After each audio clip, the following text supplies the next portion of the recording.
Hallo und herzlich willkommen zu einer neuen Folge vom Podcast Software Testing. Ich bin euer Host Richie und habe heute eine Crossover-Folge mit. Bei mir zu Gast Markus Thaler, der Host vom Kythera Podcast Agile Testbar. Wir haben uns über Testing-Podcasts unterhalten, wie wir selber produzieren, wie wir ihn machen, welche es so gibt und welche Unterschiede wir zwischen den zwei Podcasts sehen. Diese Folge erscheint auch auf dem Podcast Agile Testbar von Kythera. Hört doch mal dort rein, da sind auch spannende Folgen. Und jetzt viel Spaß!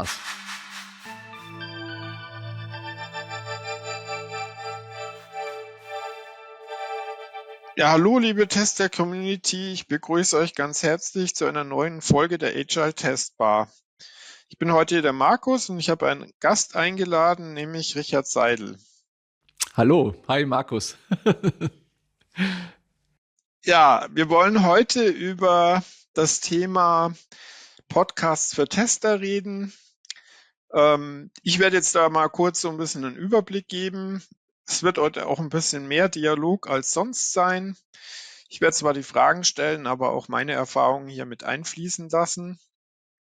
Wir wollen uns erstmal so ein bisschen mit dem Thema Motivation und Zielgruppe für die Podcasts zum Testen in Deutschland unterhalten. Dann wollen wir über Podcasts als Medium reden im Vergleich zu anderen Medien wie Blogbeiträgen. Welche Themen denn so in diesen Podcasts vorkommen können, wollen wir drüber sprechen und auch so ein bisschen über die Technik, die man einsetzt und ja, wie das Ganze sich vielleicht auch rechnen kann. Und ja, das wäre eigentlich so der Überblick. Jetzt, bevor wir da richtig reingehen, Richard, wäre es schön, wenn du noch ein paar Sätze zu dir sagen kannst. Du bist ja sehr medienpräsent, sage ich mal. Oh, ist das gut? Ich weiß gar nicht. Ja, gerne. Ja, also ich bin ja im Software-Testing schon viele Jahre, Jahrzehnte unterwegs. Habe irgendwann mal als Programmierer gestartet vor langer Zeit, bin dann recht schnell ins Software-Testing gekommen und mache seit über 20 Jahren eigentlich nichts anderes, außer zu schieben, damit wir mehr Qualität und bessere Tests und besseren Output in den Projekten bekommen. Begleite da heute Unternehmen im Coaching und Mentoring, die Testprozesse stärker zu machen und Schulungen für die Mitarbeiter anzubieten und all das, was so dazugehört. Und ja, weil du sagst, Medienpräsenz, das ist schön, wenn man das so wahrnimmt. Ich versuche natürlich auch viel in die Community zu strahlen, zu informieren, zu inspirieren, sich mit Themen auseinanderzusetzen. Und das war für mich auch so, neben den Konferenzen, Büchern und Artikeln, die ich so immer mitgemacht habe, auch für mich vor 2 Jahren so der Startpunkt, um zu sagen, okay, ich möchte auch so einen Podcast für Software-Testing starten, um da auch der Community noch mehr Möglichkeit zu geben, sich mit den Themen auseinanderzusetzen. Ja, das ist ja schon mal prima und da sind wir dann auch schon so bei dem ersten Thema, mit dem wir uns heute ein bisschen beschäftigen wollen, nämlich mit der Motivation und der Zielgruppe für solche Podcasts. Was war denn hast schon ein bisschen berichtet, wie du angefangen hast, aber was war denn deine Motivation, auf dieses Medium zu setzen, Podcasts? Ja, im Prinzip war das ja eine ganz spannende Geschichte. Ich hatte vor 2 Jahren so Blogbeiträge gemacht zum Thema Future Testing. Wie testen wir in der Zukunft? Und da hatte ich verschiedene Keyplayer aus unserer Community, aus unserem Bereich in Deutschland angefragt, dass sie mir da einen Textbeitrag schicken. Und 2 haben sich partout geweigert. Das waren der Thilo Linz von der Imbus und der Wolfgang Platz von der Tricentis damals noch. Und die haben gesagt, nee, wir machen hier ein Video. Das ist viel besser. Ich schreibe dir da keinen Text, habe ich keine Zeit dafür. Und ich so, oh Gott, dann muss ich das alles transkribieren und so. Na gut, aber machen wir.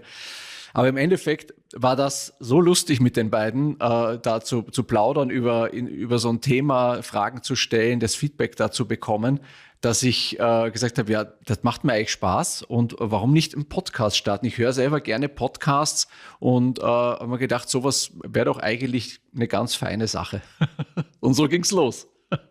Ja, also aus meiner Erfahrung heraus, die Kythera, bei der ich eben Podcast angefangen habe, die hat halt verschiedene Medien, mit denen sie auf die Leute zugeht und dieses Medium war noch nicht erschlossen und ich fand das eigentlich eine ganz gute Ergänzung zu Blogbeiträgen, zu Webinaren oder auch zu E-Books oder solchen Dingen. Deswegen haben wir das angefangen. Ist ja auch schon länger her. Ihr macht den ja schon deutlich länger, ne? Ja, wir haben im November 2021 habe ich angefangen und ja, und haben dann erst monatlich produziert und dann später zweiwöchentlich. Ja, du bist ja da ein bisschen aktiver, aber ja. Und das Zielpublikum, das waren jetzt für dich welche Leute? Bezüglich der Zielgruppe war es bei mir am Anfang so, dass ich das schon stark auf die Tester ausgerichtet habe und auf alle, die in dem Testumfeld sind, aber durch das Feedback dann auch relativ schnell gemerkt habe, dass da auch Interesse ist, auch von Business-Analysten, von Entwicklern, von Projektleitern und hier quasi ein größeres Publikum auch da ist. Und ich habe es dann thematisch auch geöffnet, weil ich mir gedacht habe, es geht ja eigentlich um Softwarequalität bei mir im Podcast und ins Thema Qualität zahlt ganz viel ein in unserem Entwicklungsprozess. Das geht von Soft Skills bis über Hard Facts, von Automatisierung bis Daten, bis Codierung, alles dabei. Und so gesehen habe ich das ein bisschen geöffnet, aber immer mit dem Fokus Qualität. Und ich habe das bei mir in der Zielgruppe nochmal stark gemerkt, letztes Jahr, als Heise als Partner mit dazugekommen ist, Heise Developer, da natürlich auch nochmal eine andere Zielgruppe auf einmal da war. Viel mehr Entwicklung, viel mehr Leute, die sich auch stark mit Software, mit Code auseinandersetzen und mit Programmierung. Und das hat mir, da habe ich gedacht, da passt das auch ganz gut, hier mal das ein bisschen einfach zu weiten und nicht nur mich auf das Testing zu konzentrieren und da einfach verschiedene Facetten abzubilden. Ja. Ja, im Vergleich dazu sind wir dann schon ein bisschen mehr fokussiert, weil es eben bei uns auch halt um die Kunden geht und da ist natürlich sowas wie Testautomatisierung, Testmanagement, sicher auch Testprozesse schon so das Umfeld, in dem wir halt bisher Podcasts gemacht haben. Aber da gehört natürlich auch ein Berufsbild dazu, solche Sachen schon oder auch mal sowas wie ja, Scrum oder eben eine Vorgehensweise, die auch Testauswirkungen hat. Genau, genau. Hm. Ja, ich denke, das ist auch einfach ein Thema, was einfach mittlerweile gar nicht so isoliert zu sehen ist. Ne? Und also der Fokus ist ja bei mir auch weiter auf Test, aber ich habe so ein bisschen die Finger in alle Richtungen da ausgebreitet. Ja. Und wenn man jetzt mal den Podcast mit anderen Medien vergleicht, wie Blogbeiträgen oder Konferenzpräsentationen, Webinaren, wo würdest du denn da so ein bisschen die Vorteile sehen bei Podcasts? Also bei mir, was ich immer als Feedback bekomme oder wo ich es auch selber, ich nutze Podcast ja ganz anders als ein Webinar, auch in der Konsumation von einem Podcast. Und das ist auch das Feedback, was ich oft von Hörern und Hörerinnen bekomme, dass sie den Podcast hören, wenn sie in Richtung Arbeit fahren, wenn sie joggen gehen, wenn sie mittags ihr Mittagessen machen. Ja, manche machen Binge-Hearing und hören ein paar Folgen am Stück, wenn sie irgendwie übers Wochenende irgendwo hinfahren. Also das ist eine ganz andere Konsumation als ein Webinar, wo ich mich vielleicht mal hinsetze in einer gewissen Uhrzeit und dann dort wirklich auch mir diese Zeit nehme auf meinen Arbeitsplatz. Ist das etwas, was so nebenbei einfach mit reinfließt in den Alltag? Und so nutze ich Podcast und das kriege ich auch meistens mit von, was ich so als Feedback bis jetzt bekommen habe. Aber das ist auch so ein bisschen, finde ich, der Nachteil vom Podcast ist ein sehr starker One-Way-Kanal. Also es geht viel nach draußen, aber von den Podcast-Konsumenten kommt weniger zurück. Also ich frage immer nach Feedback, ein bisschen was kriege ich auch, aber es ist natürlich anders bei einem Webinar, wo man einen Chat nebenbei hat und dann da noch ein bisschen Feedback bekommt oder in E-Mail-Austausch ist oder in einem Forum oder so. Das habe ich da nicht. Deswegen habe ich auch immer nur so punktuelle Einsichten, wie eigentlich der Podcast wirklich genutzt wird. Ja. Ich weiß nicht, seid ihr in Interaktion mit euren Hörern? Wir haben es versucht, aber um ehrlich zu sein, ist dieses Feedback auch nicht so sehr ausgeprägt. Eher dann, wenn ich den Wilson, den Geschäftsführer von der Kitera, höre, dass die Kunden ihm direkt Feedback geben, dass sie also den Podcast gehört haben und deswegen ja mit ihm über dieses oder jenes sprechen wollen. So schon. Also Kundenfeedback in der Richtung, wir haben den Podcast gehört, wir wollen mit euch über dies oder jenes Thema sprechen. So schon. aber weniger jetzt dadurch Kommentare oder ja, E-Mails, die man bekommen hat. Das ist schon eher schwieriger. Ja, also ich finde es auch manchmal erstaunlich. Ne? Ich bin manchmal auf einer Konferenz und dann kommen mir zum Teil unbekannte Personen und sagen, ja, Richie, ich höre jede Folge von dir jede Woche und ich denke mal, wow, also das ist schon auch ein Impact, den man damit auch hat. Ne? Und dann ganz begeistert und erzählen mir, was sie davon auch umsetzen und was sie ausprobiert haben. Das freut mich dann total, dass ich auch immer dieses Feedback bekomme. Das heißt, alle, die ihr das auch hört und seht, gebt uns Feedback. Ja, das ist sicher wichtig. Und wenn man jetzt so mal ein bisschen guckt, also so richtig viele Podcasts gibt's ja in Deutschland zum Thema Testen noch nicht. Ja, auch überhaupt vielleicht im Vergleich zu USA oder anderen Ländern noch nicht so viele, aber gerade im Testen bist du ja da der Sichtbarste, ganz klar. Wir haben uns halt auch ein bisschen in unserer Nische betätigt, aber ja, also eigentlich bist du da ja weitgehend konkurrenzlos. Ja, weiß ich nicht, ganz ehrlich. Ich habe einfach gestartet und mal geschaut. Es ist natürlich schwer zu sagen, weil ich weiß jetzt nicht, wie andere gehört werden und wie Dings ist. Ich habe natürlich schon von Anfang an auch mir ein paar sehr hohe Messlatten mir selber auch hingelegt. Ich sagte, ich möchte jede Woche eine Folge haben. Jede Folge hat auch ein Video auf YouTube. Es gibt die Verteilung über Social Media und über Community-Partner. Da investiere ich schon viel rein, weil ich auch einfach diese Sichtbarkeit für dieses Thema auch haben möchte. Und ich habe gar nicht so sehr eigentlich am Anfang auch auf andere geschaut. Also ich hatte, als ich mit dem Podcast begonnen habe ich mir gedacht, was wird denn der Wilson sagen? Das war so damals schon bei mir so drin, aber ich habe gedacht, nee, ich habe auch ein bisschen anderen Fokus und deswegen ist es auch okay. Und ich finde auch Podcast als Medium, das ist kein einfaches Medium. Also es gibt ja, ich habe letztens ja Statistiken gesehen, wie viele hunderttausende Podcasts, davon sind aber irgendwie 80% nicht mehr aktiv. Und wenn man so über die dritte, siebte Folge irgendwann einmal drüber ist, dann kann man sagen, man hat einen Podcast am Laufen. Aber es ist, wenn du weißt es selber, ne, es ist auch viel Zeit und Energie, die da einfach reingeht. Ne? Aber was ich auch so zum Thema Podcast als Medium gehört habe, ist halt, dass man durch die Stimme eine ziemliche Nähe aufbauen kann, die man ja jetzt durch so einen Blogbeitrag eigentlich in der Form nicht bekommt. Natürlich mit einem Video dazu, das machst du ja auch, dass du die Leute auch zeigst. Im Podcast vielleicht noch mehr, als wenn man nur so Wellen zum Podcast, zum Beispiel in YouTube drauf macht. Aber ja, also die Stimme selber, ich meine, du hast ja auch gesagt, die Leute hören es im Auto, ist ja dann das, was ja eigentlich vielleicht eine Nähe bringt, die andere Medien jetzt nicht so einfach herstellen können. Also vor allem nicht Blogbeiträge oder sowas.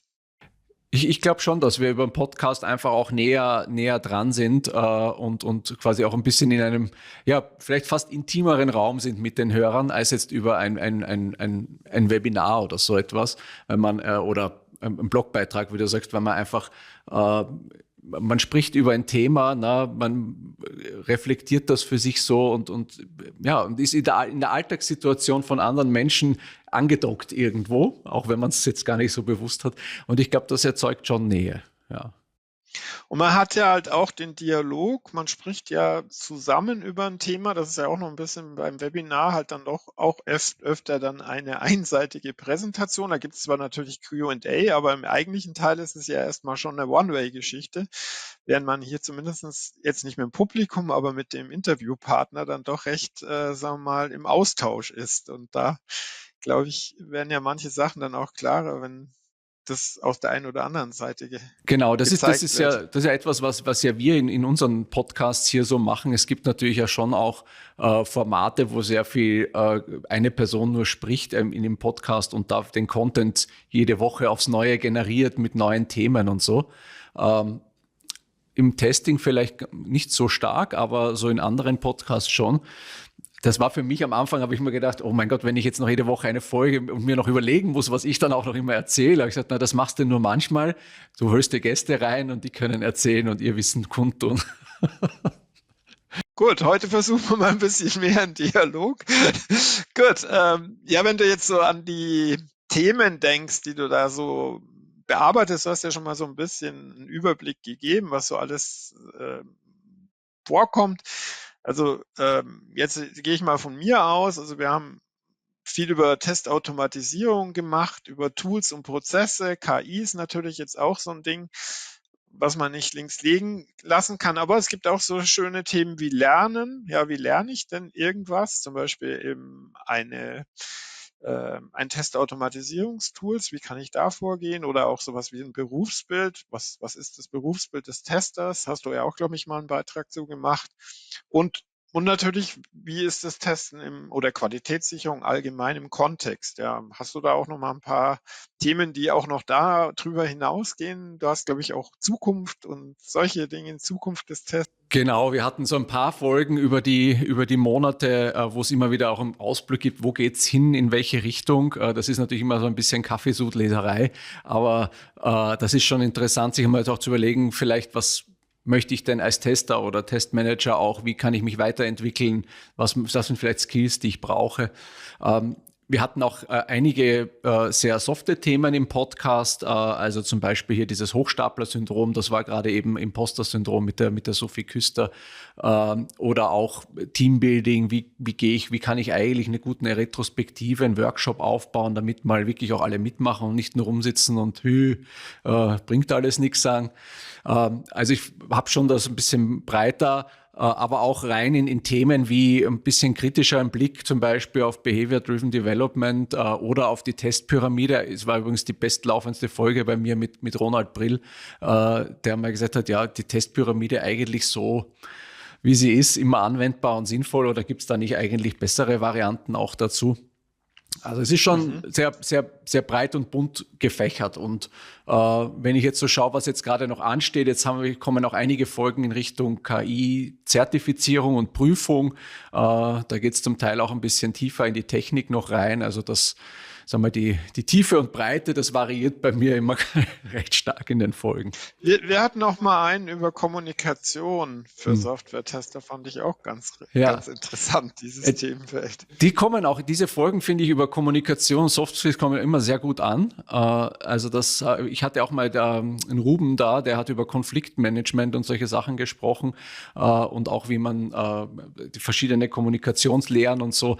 Das ist schon interessant, weil wir natürlich in dem Bereich Testen Qualität ja auch die Netzwerker sind. Wir müssen von überall Infos kriegen, überall Infos hinschieben. Das heißt, wir brauchen gute Kommunikationsskills und gute menschliche Skills. Ich glaube, das ist ein ganz wichtiger Faktor in unserem Berufsbild. Ja.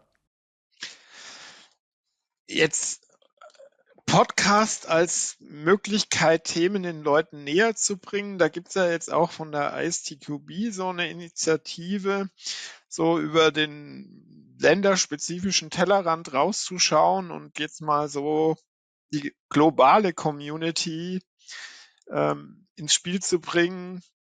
Du hast ja da dich, glaube ich, auch mit eingebracht. Wie siehst du denn diese Initiative? Macht es Sinn, sich jetzt wirklich in anderen Ländern, in anderen Sprachen für Podcasts zu interessieren, die man gar nicht versteht? Oder ist das dann eher in der englischen Welt dann sinnvoll für uns als Deutsche, Ja. sage ich mal?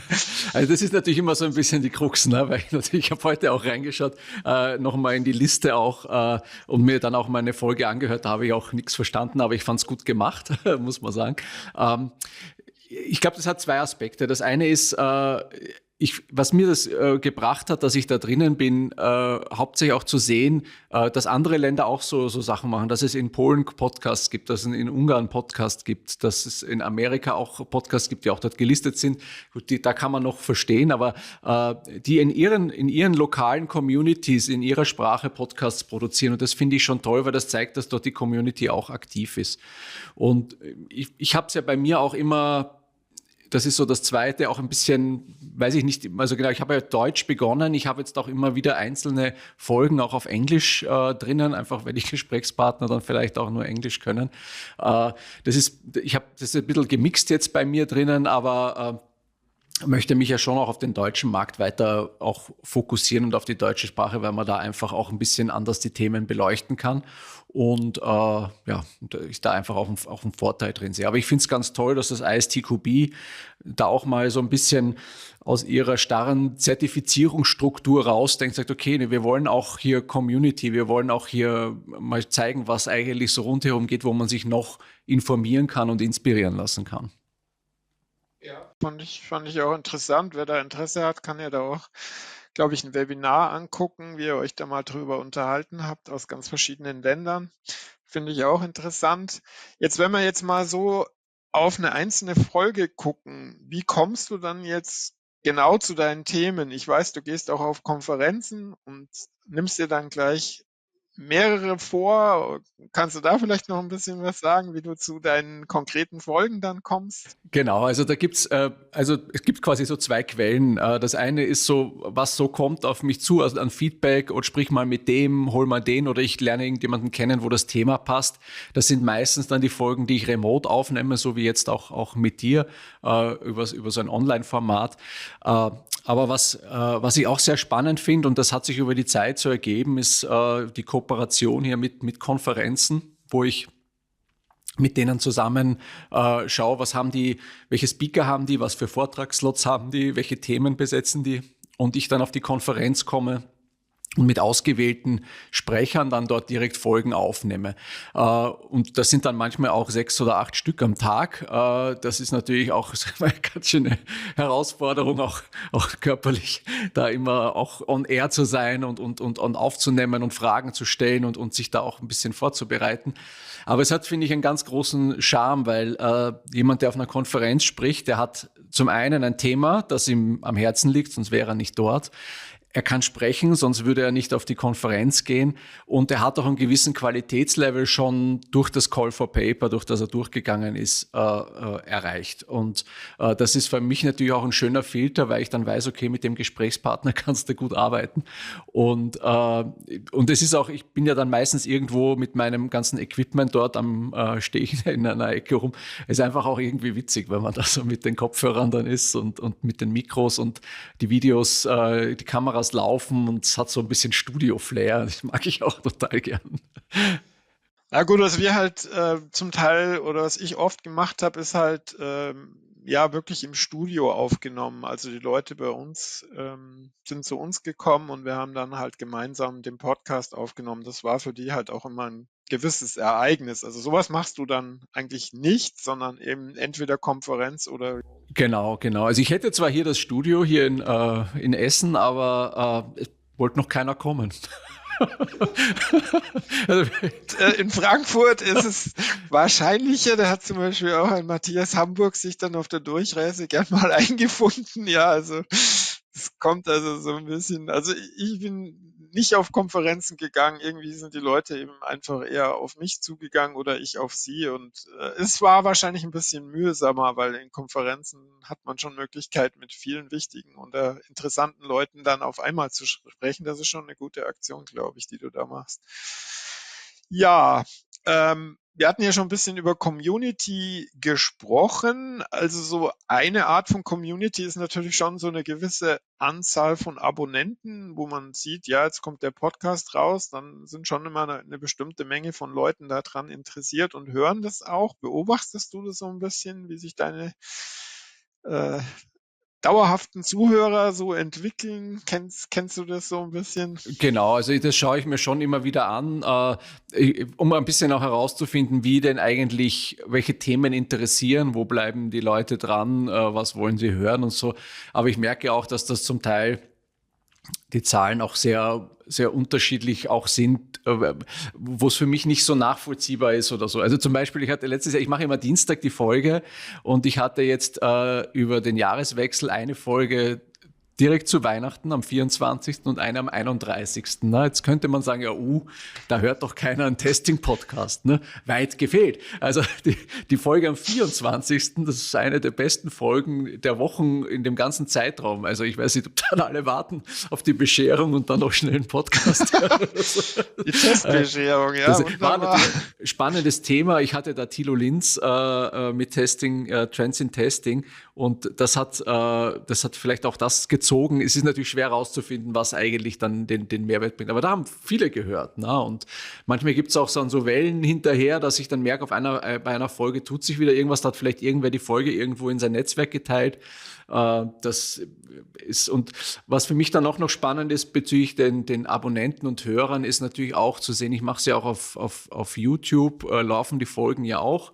mit Video. Was dort ist ja so eine ganz andere Community als die nur hören. Ne? Also die sind eher dann die natürlich auch die dann was sehen wollen, die dann auch vielleicht ein bisschen aktiver dabei sind, weil YouTube kann man jetzt nicht so leicht nebenbei hören, das macht ja dann keinen Sinn, sondern man schaut sich das Video an. Und das ist nochmal so eine andere Gruppe, die jetzt gerade auch in den letzten Wochen ein bisschen stärker gewachsen ist. Ja, da kann ich auch was zu sagen. Also wir machen das ja nicht mit Video, wir animieren sozusagen die Aufnahme, ja, also mit einer Welle. Und da, ja, weil du sagst Weihnachtszeit, hatten wir auch irgendwie kometenhafte Abrufzahlen, irgendwie nicht so ganz rekonstruierbar. Aber offenbar kommt das auch nicht so schlecht an, wenn man nicht die Leute zeigt, sondern irgendwie eine Animation. Also haben wir eigentlich ganz gute Erfahrungen auch. Vielleicht war auch Weihnachten, weil alle anderen Podcasts nichts gemacht haben, dass unsere Folgen dann so gut gelaufen sind. Wenn es jetzt so ein bisschen drum geht, so ein Podcast muss ja auch irgendwie, braucht ja Zeit und Zeit ist ja, wie man weiß, auch Geld. Wie kriegst du denn jetzt sozusagen das, was du in die Podcast investierst, wieder rein? Ist das für dich eher so eine Überzeugungstat? Du willst eben das machen und ob das sich jetzt wirklich rechnet, ist dir dann egal? Oder wie gehst du da an diesen finanziellen Aspekt der Podcasts ran? Ja, das ist ein bisschen auch ein Streitthema zu Hause, weil der Podcast macht mir total viel Spaß. Ich mache das total gerne. Ich beschäftige mich gerne mit der Technik, mit dem ganzen Backoffice dazu, aber auch natürlich mit den Gästen und den Folgen. Und das ist schon Zeit und ein finanzieller Invest, den ich ja jetzt monetär nicht erstattet bekomme, weil ich verdiene ja nichts damit. Ich habe jetzt aktuell keine Werbeeinschaltungen oder sonst irgendetwas. Die Community-Partner, die ich habe, die sind auf Reichweite und Netzwerk ausgelegt. Also auch dort gibt es kein Sponsoring gerade. Und so gesehen bin ich da schon Überzeugungstäter. Ne? Also mir macht es total viel Spaß und dieses Feedback, was dann doch immer wieder kommt, das trägt das dann auch irgendwo. Ich sage, okay, weitermachen, weil das bringt Leuten auch etwas. Das muss ich halt querfinanzieren mit meinem Job. Aber es hat ein bisschen auch dazu geführt, manchmal werde ich angesprochen, auch auf Konferenzen, ob denn der Podcast mein Job ist, weil ich halt auch, wie du sagst, auch da sehr präsent bin mit dem. Und ich sage, nee, eigentlich ist es eher mein Hobby. Mein Job sind ganz andere Sachen, ne? Coaching, Mentoring, Training, Vorträge, also diese Sachen, das ist eher das, womit ich mein Geld verdiene und nicht der Podcast. Aber ich mache es gerne. Also für mich ist es sowas, ich habe jahrelang in meiner ganzen Laufbahn viel gelernt über Podcasts und über freie Inhalte auch und so. Und deswegen gebe ich das gerne auch zurück. Wenngleich ich natürlich auch jetzt nach Möglichkeiten schaue, um zumindest da mal eine schwarze Null irgendwo hinzukriegen und zu sagen, okay, das passt dann für mich. Ne? Also es ist jetzt auch noch keiner zu mir, ich habe gesagt, Richie, weil du so einen coolen Podcast hast, will ich dich jetzt buchen und dir das Geld nachwerfen. Das ist jetzt auch noch nicht passiert. Das ist ja, ich habe ja meine Podcasts für Kitera gemacht und bei Kitera ist es schon so ein bisschen andere Konstellation, weil da geht es einfach um einen Teil des Online-Marketings. Ich hatte da auch Arbeitszeit dafür. Ich bin jetzt nicht mehr bei Kitera und habe das dann also auch noch im Auftrag gemacht. Aber es ist auch da so, dass jetzt sagen wir mal das Verhältnis von dem, was man damit gewinnt, zu dem, was man investiert, halt jetzt auch nicht so günstig ist, sage ich mal vorsichtig. Aber es geht halt da schon drum, dass man mit dem Podcast halt die Kundenbindung erhöht und durch den weiteren Kanal halt noch mehr Präsenz hat. Und dieses Sichtbarwerden war dir ja auch wichtig, aber das kann man eben nicht so einfach messen. Also höchstens eben durch direktes Feedback.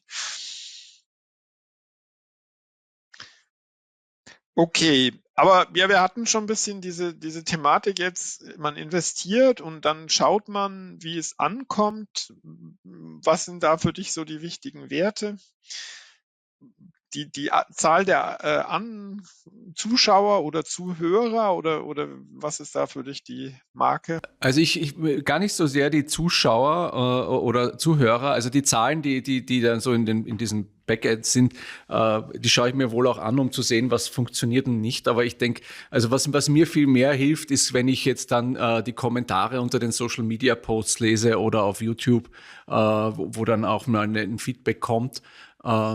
beziehungsweise auch meine Gäste teilen manchmal die Folge ja auch in ihren Netzwerken, dann zu sehen, okay, wie reagieren dann dort die Menschen drauf. Für mich ist da ein ganz wichtiger Kanal einfach LinkedIn.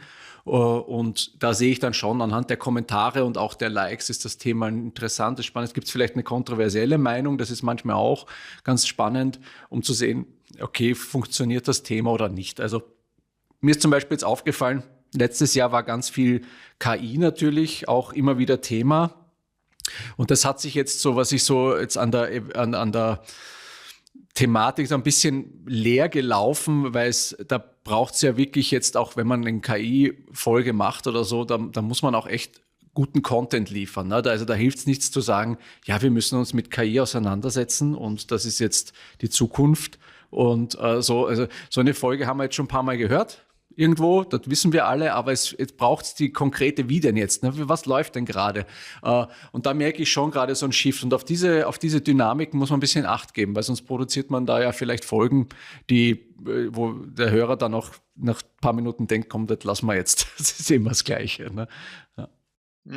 Was ich auch noch ganz wichtig finde, ist ja, der Erfolg ist ja auch ein bisschen für den, der da mit interviewt wurde, also wie der sich damit jetzt fühlt, dass er am Podcast teilnimmt und sozusagen das als einen Baustein in seiner persönlichen Geschichte einbaut dann. Ich habe einen Podcast mit Richie gemacht zum Beispiel. Kannst du dir anhören, wenn du was über mich erfahren willst. Ja. Also das nutzen auch viele Unternehmen dahinter für ihr Marketing, beziehungsweise auch die Gäste natürlich selbst, um dann auch mal diese Plattform auch mal zu bedienen und zu sehen, okay, da kann man auch präsent sein. Ich habe viele Ersttäter, Podcast-Ersttäter bei mir sozusagen, die ein bisschen aufgeregt sind. Du hast schon sind. eine ganz schöne Schlange, die bei dir da vor der Podcast-Tür steht wahrscheinlich. Ja, das Backlog ist gut gefüllt. Ne?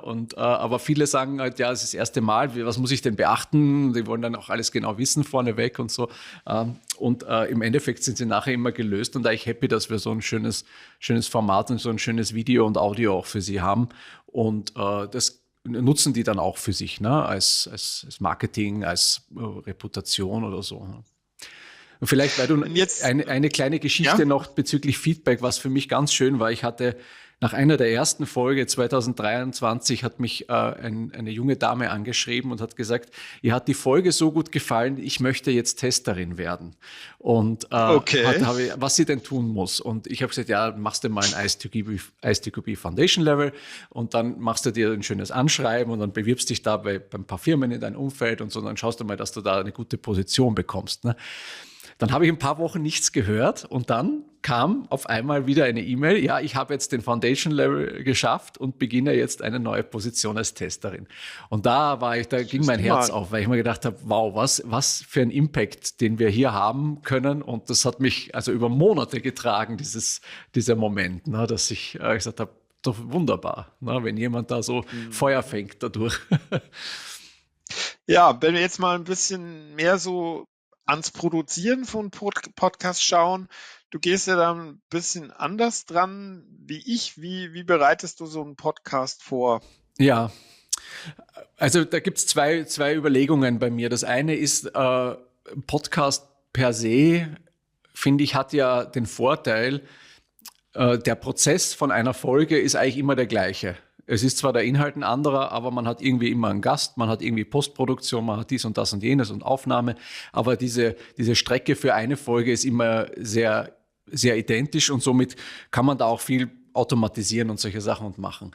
Bezüglich der Vorbereitung ist es bei mir so, dass ich meinen Podcast also ich habe jetzt keine Vorbereitung auf eine Folge, die besonders tief geht. Wenn ich jetzt eine Konferenzfolge mache, lese ich mir den Abstract durch und wenn ich jetzt jemanden habe zu Performance-Testing im Embedded-Umfeld, dann fängt die Folge meistens so an, hallo, schön, dass du da bist. Du hast ja das Thema Performance-Testing im Embedded-Umfeld vor, wie funktioniert denn das?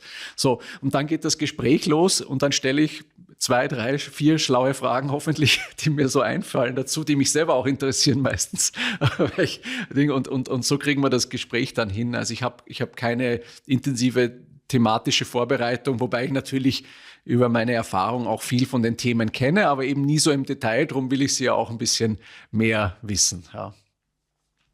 Ich habe das zum Teil schon anders gemacht und habe dann zum Beispiel einfach aufgrund von einer Präsentation, die mir jemand geschickt hat, zum Beispiel ein Florian Fieber, habe ich dann halt daraus Fragen gebastelt, die dann abgestimmt und die dann halt im Podcast sozusagen gestellt und mir die Antworten eingesammelt. Ein bisschen der Nachteil ist natürlich, dass es vielleicht nicht so spontan ist, wie du das dann hinkriegst, aber man hat halt, sagen wir mal, einen größeren Overhead, ist aber dann halt, sagen wir mal, ziemlich strukturiert dabei, ja, was Vor- und Nachteile hat Genau. natürlich. Ich muss auch sagen, bei mir ist ein bisschen aus der Not heraus entstanden, weil ich natürlich, wenn ich auf einer Konferenz bin und dort 5, 6 Vorträge oder Aufnahmen an einem Tag habe, die Vorbereitungszeit, das war mir einfach, da war ich einfach pragmatisch. Das kann ich jetzt gerade nicht bringen.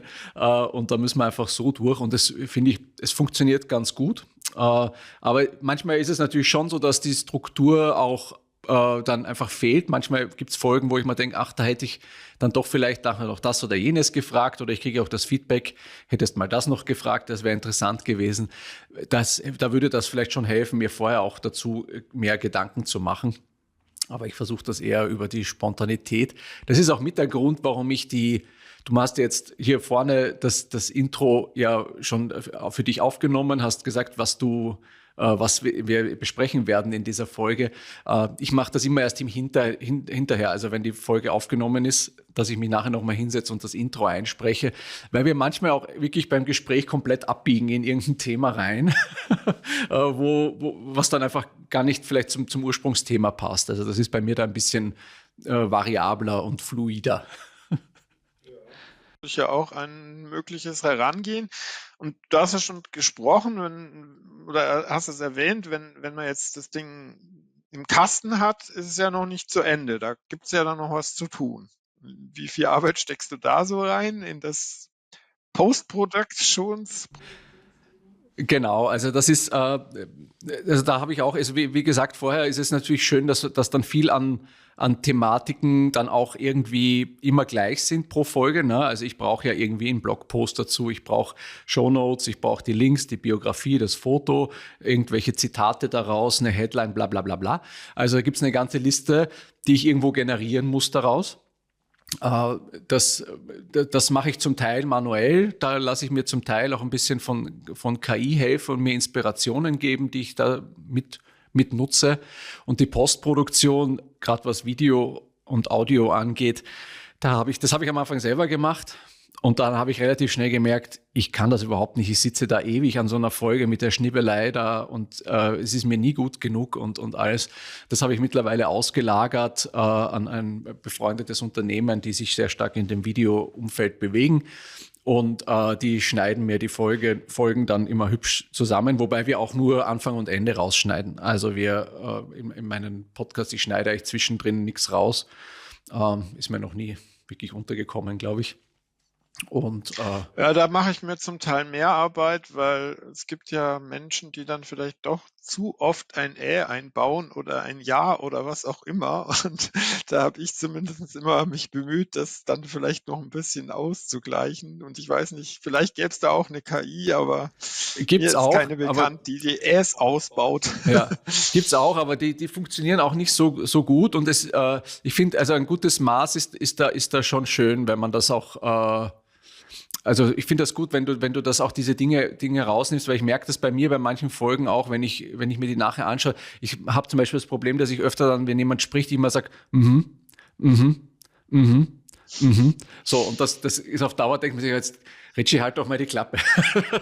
Lass den doch mal reden mit dem und das versuche ich dann natürlich für mich selber besser zu machen, aber da kann man natürlich in der Postproduktion schon noch mehr machen, das stimmt. Also Aber die KI ist ja schon bei Podcasts auch recht gut einsetzbar. Also das Transkript entsteht ja schon mal. Also da hat man schon auf jeden Fall mal den Text dazu und dann geht es ja noch weiter, oder? Du machst ja da noch mehr. Genau, also ich lasse mir da einige Sachen daraus generieren als Idee, die ich dann noch anpasse. Ne? Also eine Zusammenfassung oder auch Zitate rauszusuchen, die vielleicht knackig sind, ein bisschen kontroversieller auch sind, ein bisschen provokativer.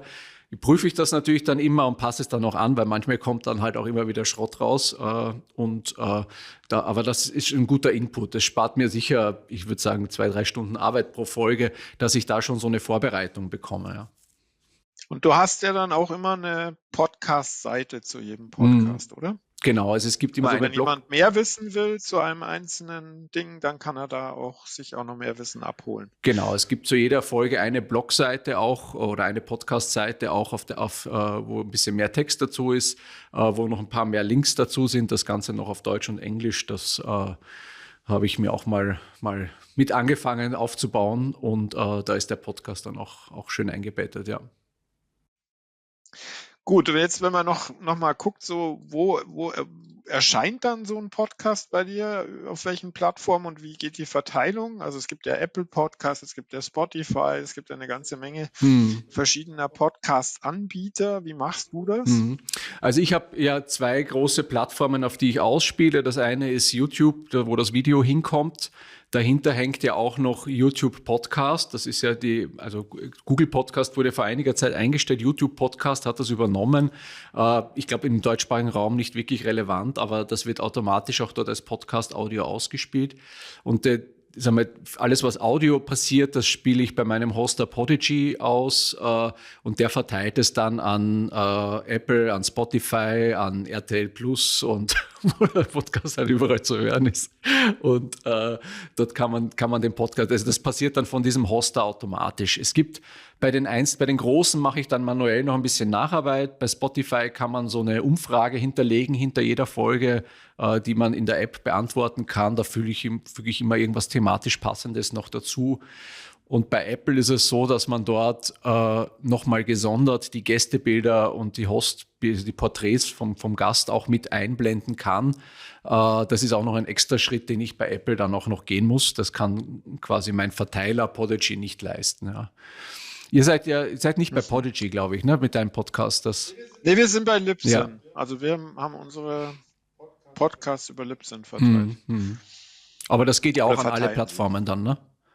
Ja, ja, Ja. das ist in Konkurrenz zu Podigy, Hm, ja, hm. auf Ja. jeden Fall. Aber haben wir auch gute Erfahrungen. Jetzt so, vielleicht so zum Abschluss nochmal, wenn jetzt jemand sich überlegt, selber mit Podcasts zu starten, was würdest du so einem mitgeben wollen? Hm. Du warst ja auch schon in der Situation. Wie sollte man anfangen? Sollte man gleich du bist ja hier auf welcher Plattform nochmal unterwegs? Ich mache es auf Podigy, Mit wer, genau. mit, Hm.